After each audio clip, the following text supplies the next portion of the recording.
Today I was going through the books and I saw this book that's called I Was a Third Grade Spy. It is by Mary Jane Auch and illustrated by Herm Auch. So we're going to read the first chapter of this book and see how it is. I was a third grade spy.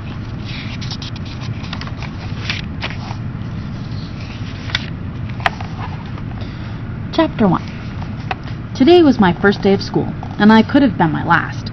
People do weird things in school. My friend Brian says he loves school because he learns lots of stuff there. Well, I guess he's right. When I stepped into the school, I couldn't talk, and now I can. It all started a couple weeks ago when Brian got this idea of trying to make me think I was a cat. A cat. Is there anything in this world I hate more than cats? I don't think so. I am Arthur Lewis. 100% dog, and proud of it.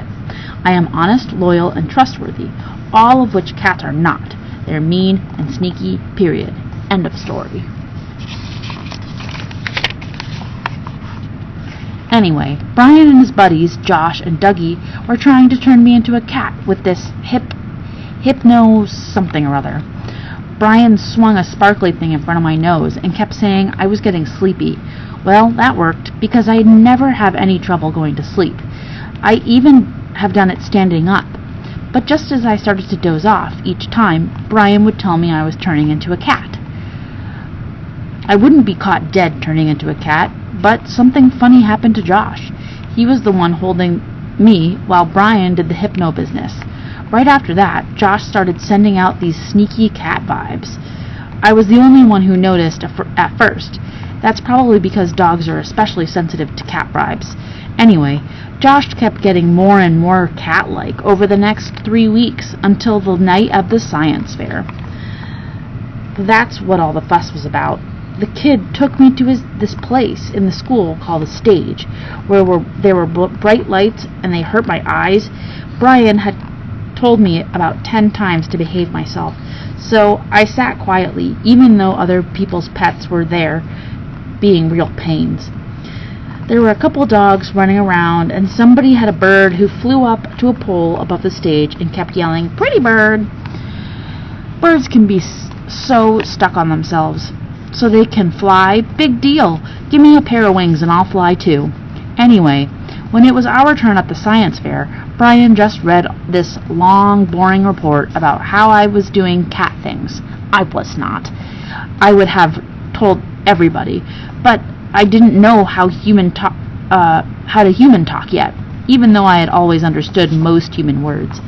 Pretty soon, I saw those dogs sniffing the air. I could tell they were picking up those cat vibes from Josh. Before I could stop them, they chased Josh clear out of the school. Luckily, the dogs didn't make it through the door, but the rest of us ran after Josh and found him up in a tree. Dougie was the one who figured out that Josh had been hypnotized. He coaxed Josh down from the tree and started swinging this dangly thing in front of his nose, just like Brian had done with me. I kept telling Josh that he was a boy, not a cat. He had to hurry because Brian's mother and the principal had come out of the school and were looking for us.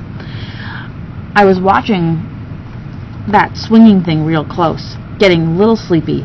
Then, when Dougie snapped his fingers, Josh was himself again, and that's the exact moment that I knew how to human talk. I remember Josh. He was hungry. Then I said, "I want a pepperoni pizza." They all stared at me. Then Brian grabbed my collar. "Let's run for those bushes before anyone sees us. We have to figure out what just happened before my mom and Miss Purvis get here." So that was kind of fun. This is called I Was a Third Grade Spy. And if you are interested in it, come on over to the library and we can check it out. All right, I will see you next week. Have a good day.